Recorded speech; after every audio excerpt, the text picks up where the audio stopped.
Hello everyone, I'm Stephen West, this is Philosophize This. Thank you to everyone who makes the show possible by contributing on Patreon. My family thanks you as well.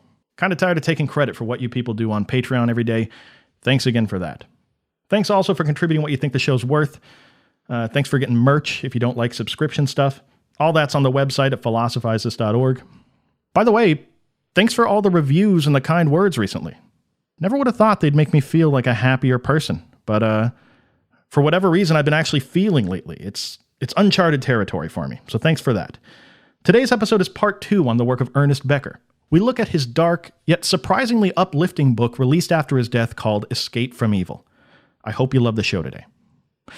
So last time, we ended by talking about a key point in Becker's work. He draws our attention to what seems to be several striking resemblances that exist between the functions of religion and culture within society. And it's interesting because it's not uncommon to think of these two things as completely distinct from one another. You know, it's not uncommon to find, on the one hand, someone who believes that religion is the truth. Religion is the bedrock of this reality, and that anything created by culture is just the best us mere mortals have managed to cobble together so far. Culture is subservient to religion in this worldview. On the other hand, not uncommon to find someone who believes that culture is all that we have. Culture is all that we'll ever have, and that religion is a mere outpouring of culture, one single cultural relic of thousands, that the function of religion in many ways has been to help keep culture together. In other words, religion is subservient to culture in this worldview. But as we heard, Becker's going to say that both these viewpoints are illusions, that both religion and culture serve as an elaborate mechanism purposefully constructed to help people quell this otherwise constant state of terror that comes along with the fact that we are a type of creature that carries with it a conscious awareness of its death. Now, there are a lot of different ways that we do this, but if you wanted to break it down into two primary classes that the majority of these death denials fall into, you could break it down into one, the immortality projects we talked about last episode, the set of illusions and cultural ideals that we connect ourselves to, and number 2, a class of behaviors that Becker's going to refer to as transference objects. By using the word transference, Becker's going to be referring to the phenomenon within the field of psychology when someone, who usually has been through some stuff, will transfer certain intense feelings they carry inside of themselves onto some sort of object of obsession. A common example people will cite of this is when a patient who is undergoing psychotherapy will fall in love with their therapist, making the therapist, in this case, in Becker's words, a transference object. But this is not the only way people use transference objects to get rid of intense negative feelings. And you can guess which particular intense negative feelings people are trying to get rid of to Becker: death denial. And as he says, people will do this sort of thing in all kinds of interesting creative ways. People make leaders into transference objects. This could be the president of your country, leader of a movement, host of a show, author, your boss, your parents. People make careers and lifestyles into transference objects. People will make their lovers into transference objects. People will do this with their online status. You know, how many likes do I have on my post from earlier? How important do the other scared people of the world think I am today? People will do this with money or with their car. People do this with shoe collections. You know those people that have like 600 pairs of shoes and 8 pairs of socks? It's funny. What they're collecting, Becker would say, is essentially a bunch of different Fruit Loop colored reminders of their fear of death. They strap them onto their feet, make sure they're looking extra shiny today, and then gallivant around town showing off their fear of death to everyone around them. Point is, whatever the transference object, the real point of it is to deify something or someone within our own personal cultural religion. And then, like a struggling Sisyphus trying to feel some sort of relief from the weight of this conscious death that we're all carrying around on our back, we push this object up onto this constructed, exalted pedestal where this thing becomes the sole determinant of our legitimacy. For example, if the grand leader tells me that I'm acting like a good person today in their eyes, then I know I'm behaving in the proper way a person should be behaving. If my partner says I'm making them happy today, look at how good you're doing today, I must be. If I'm climbing the ranks of my career, if I'm being a good vegan, if there's enough zeros in my bank account, the point of all of these is to transfer the moment of judgment that I might otherwise have to have with myself onto some deified object that serves the exact same function of a god and a religion, an object that will provide me with an eternal judgment of my worth. I turn to this object for direction as to how I should be living, so it helps me with my fear of insignificance. I turn to this object, waiting to be judged as to whether I'm worthy of immortality within culture, so it helps me with my fear of impermanence. Becker thinks all this may have ultimately come from tactics we developed as children to help deal with our fears. The idea is that when you're very little, every problem that comes up can seem like the biggest problem that's ever faced the human species. I mean, when you're 5, something being on the counter too high up for you to reach can seem like an existential crisis. And for all intents and purposes, it is. But then your parents come along. That 5'4", nearsighted dude in his majestic sweatpants comes along, and when he hands you the toy that you wanted off the counter as a 5-year-old kid, it can be hard to tell the difference between that man and the Messiah who has returned to save us, the Elohim of the kitchen. At a certain level, this is how it feels to us as kids. And so when you get older and you move out of the house and you graduate your 6th year of community college and you're faced with the terrorizing fear of insignificance and impermanence, what do you do at that point? Becker's saying maybe you find some other object in your life to transfer these fears onto. Now, another very important concept in the structure of most major religions is the idea of human evil.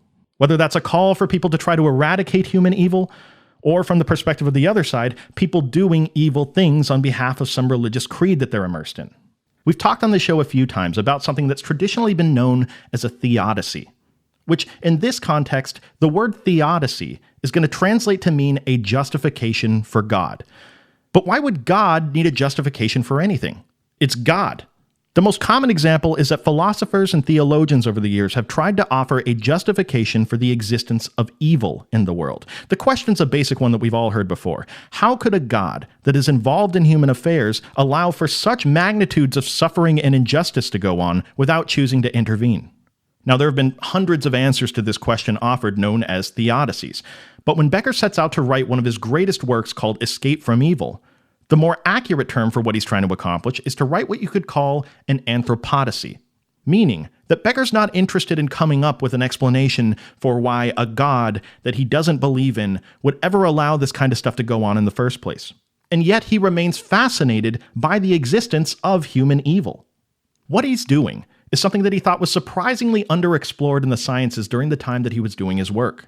He's asking the question, from an anthropological perspective, why do people commit evil against other people?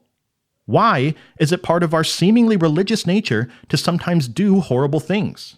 But the immediate question that comes up after that, that's probably far more important to Becker, is not why do we do it, but how is it possible that people often feel so good when they commit evil acts against other people?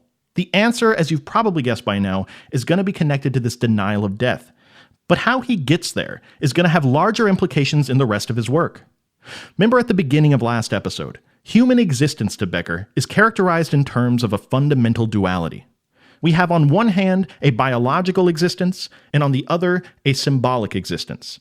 The creation of immortality projects, the transference of this burden onto other objects, these are ways that we deny the fragile biological side of our existence and retreat purely into the symbolic side of our existence. In other words, the symbolic side of your existence more or less becomes the entire way that you view your identity. But remember from last episode, the whole symbolic side of your existence and everyone else's is just made up of a set of illusions. That's all your symbolic identity really is. Nobody has a death grip on objectivity. So what your life becomes as you interact with other people and go on about your life is the ongoing process of your set of illusions coming into contact with other people's sets of illusions. And most of the time, your illusions are going to line up nicely with other people's. You guys can roast marshmallows and do whatever it is you're going to do. Everything's going to be fine. But sometimes, one person's set of illusions becomes mutually exclusive to another person's set of illusions.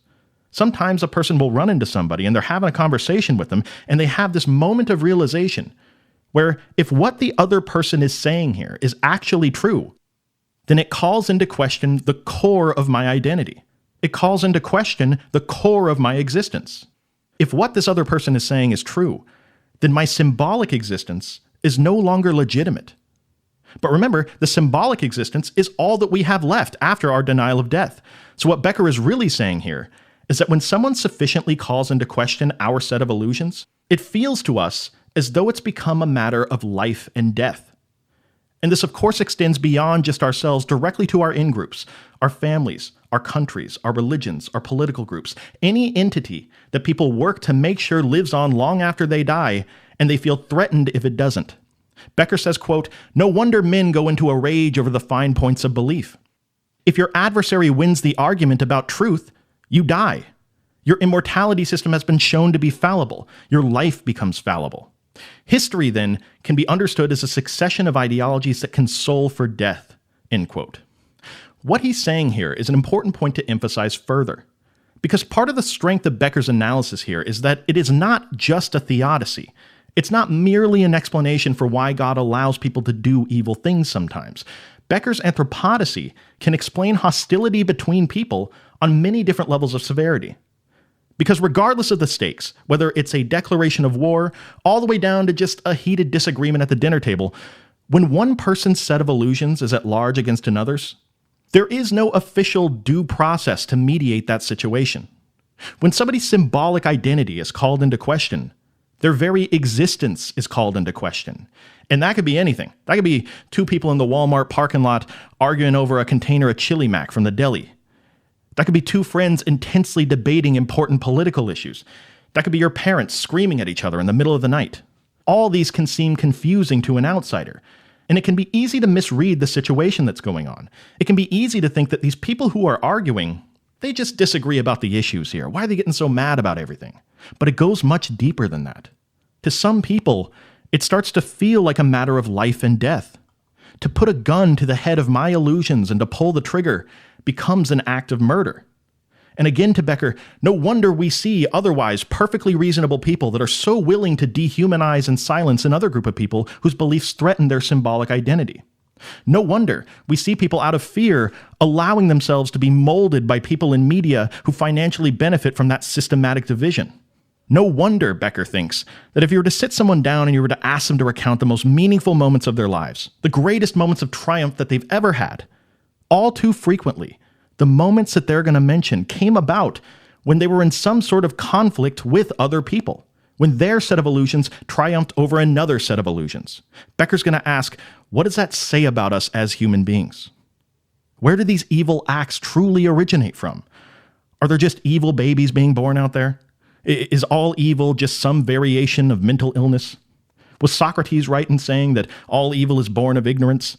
None of these theories are a sufficient answer to the question to Becker.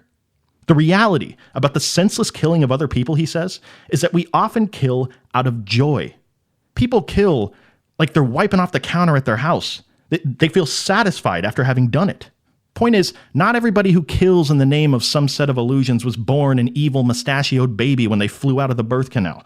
He says, quote, "The man who dropped the atomic bomb is the warm, gentle boy who grew up next door," end quote.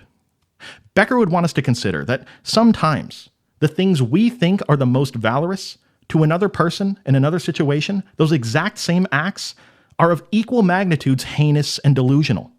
And once again, it's important to remember that this dehumanization manifests on many different levels of intensity, sometimes within the very institutions that we hold dear within society. For example, there was a group of scientists that did a set of studies setting out to test the theories of Becker's work. The hypothesis was simple.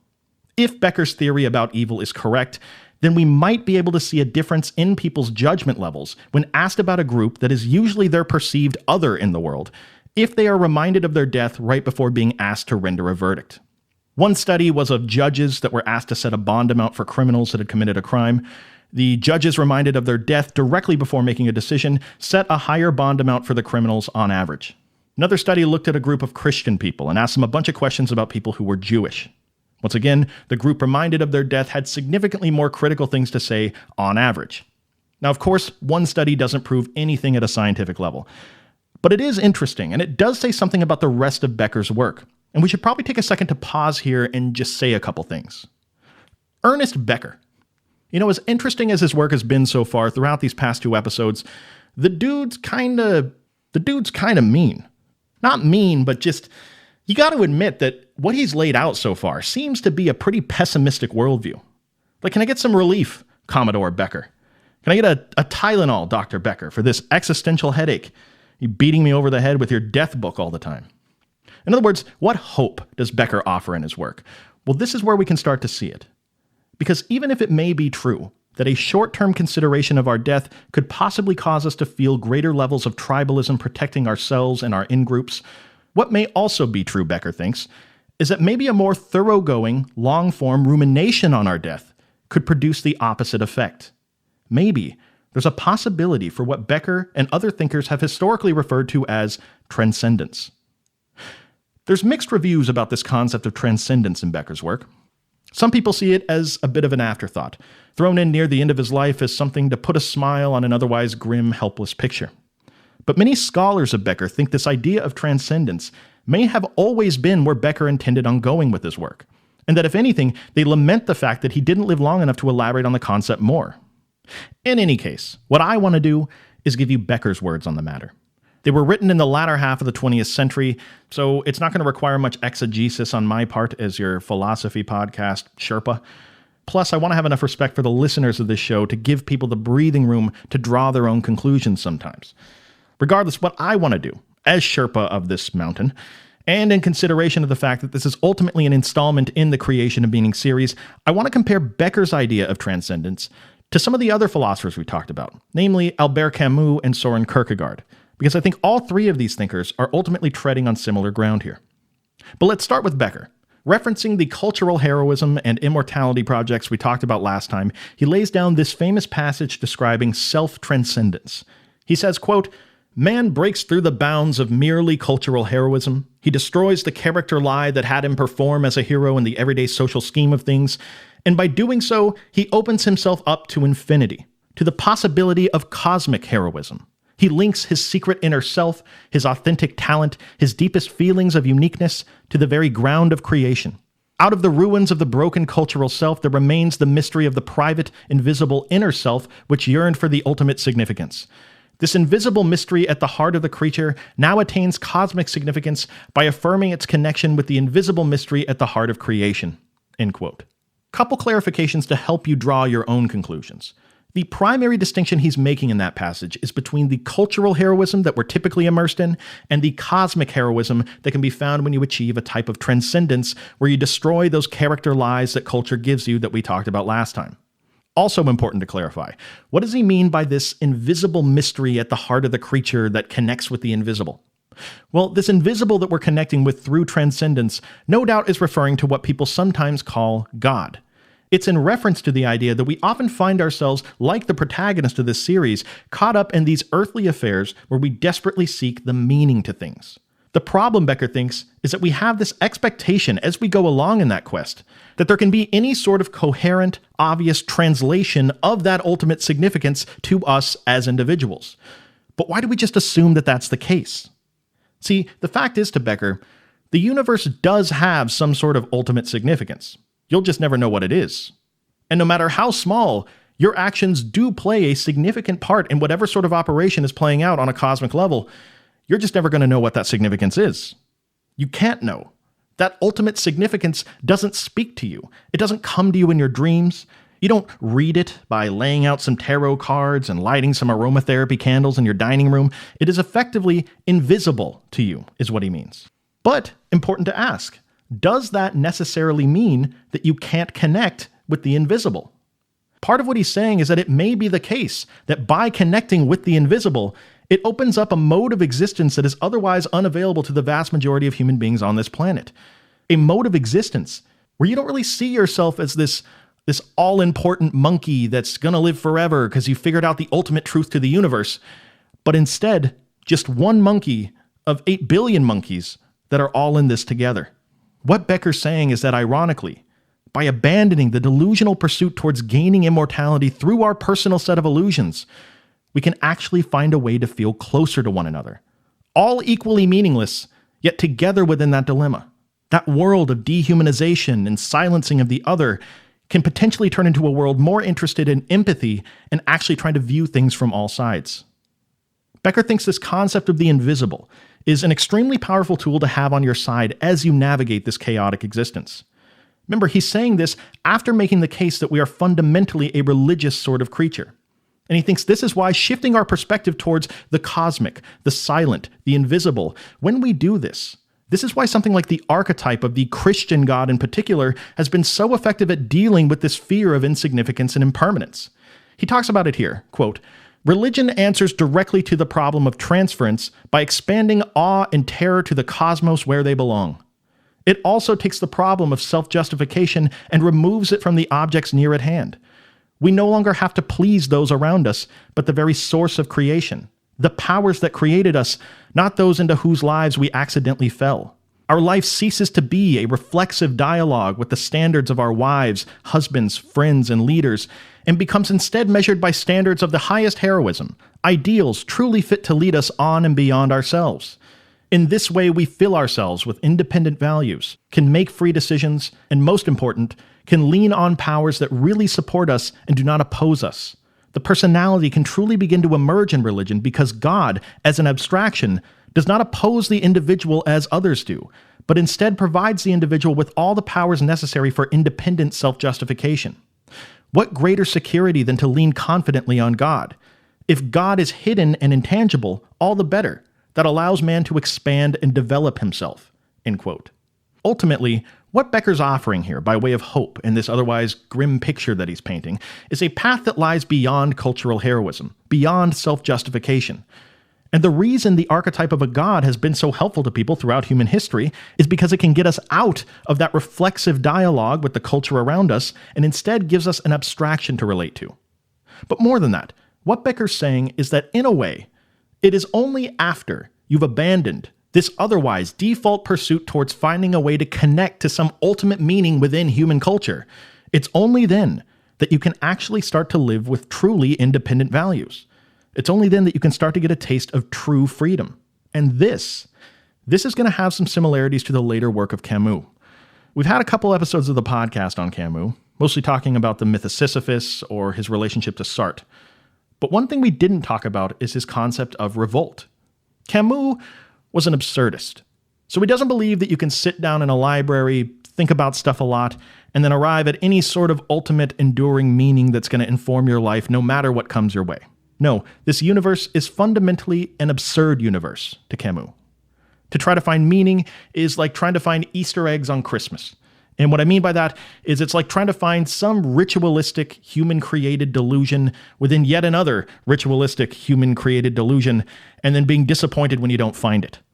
See, if you were the protagonist of this series, and you've more or less spent your life sifting through human culture, looking for the meaning of life, looking for some greater purpose of the universe that's going to get you springing out of bed into your house slippers every morning, only to get to what seems like the end of the road, disappointed that there doesn't seem to be one, Camus would probably say, congratulations, here's your certificate for graduating the first grade of human existence, because arriving at that conclusion is far from the end of the road. This is inspiring.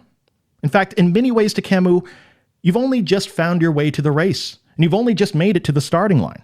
The big question now that you've made it to the starting line is, what are you going to do next? His concept of revolting against this state of affairs is an example of one coherent philosophical response in his work. He says, quote, "Accepting the absurdity of everything around us is one step, a necessary experience. It should not become a dead end.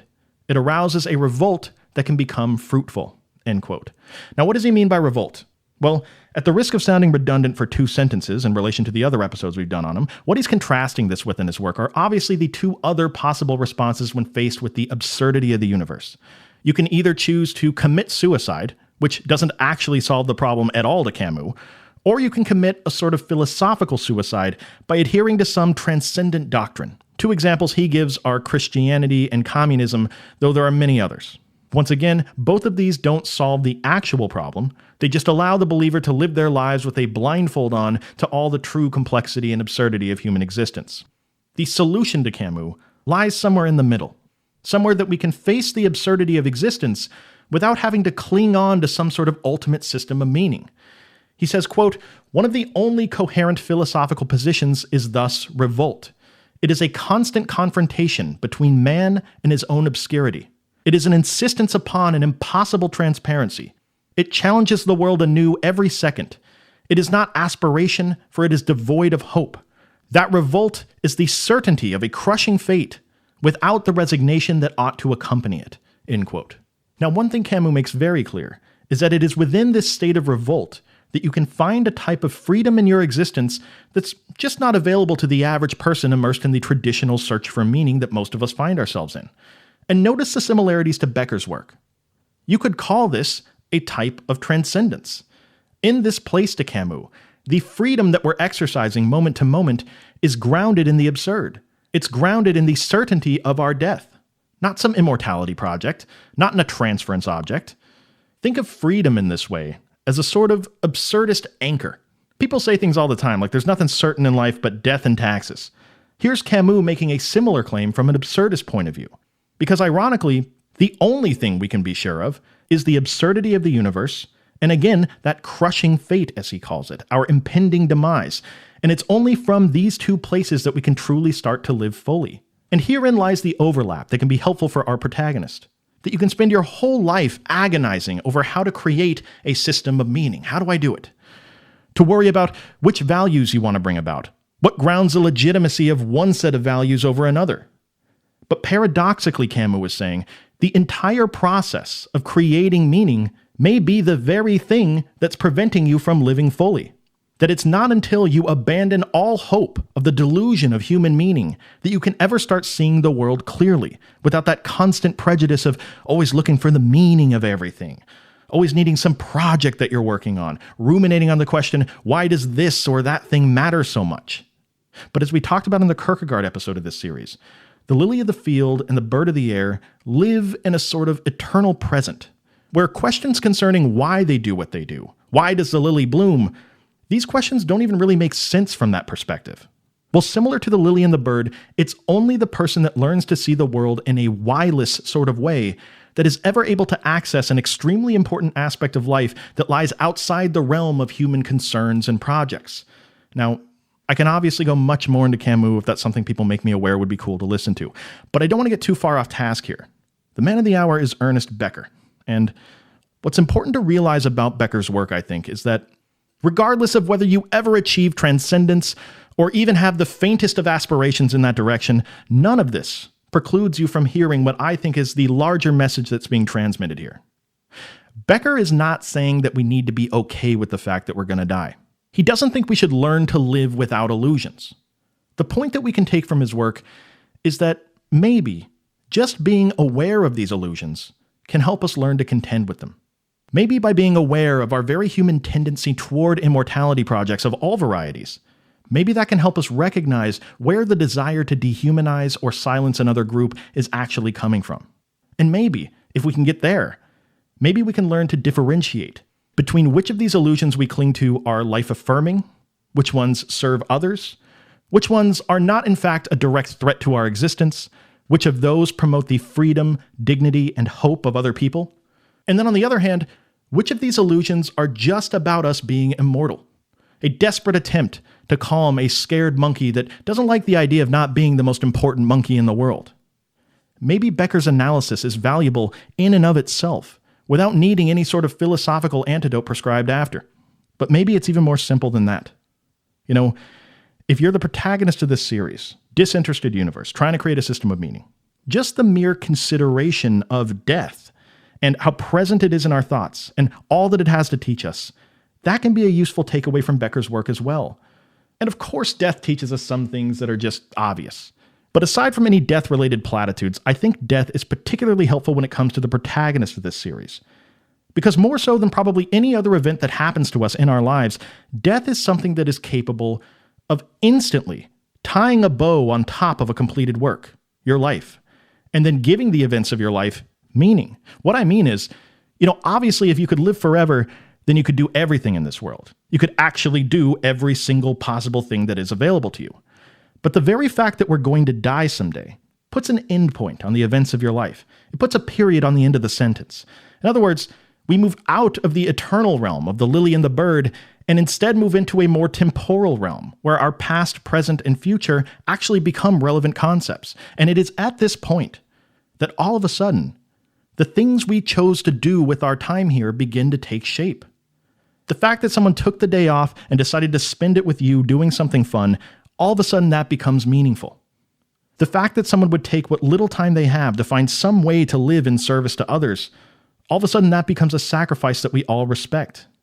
Death reminds us, if nothing else, of the finite nature of our lives. It reminds us that the clock is always ticking, and that when it comes to anything meaningful you decide you want to do with the time that you have left on this planet, death reminds us that it is probably better to drink the draining seconds of your life rather than to sit around and die of thirst waiting. Thank you for listening. I'll talk to you next time.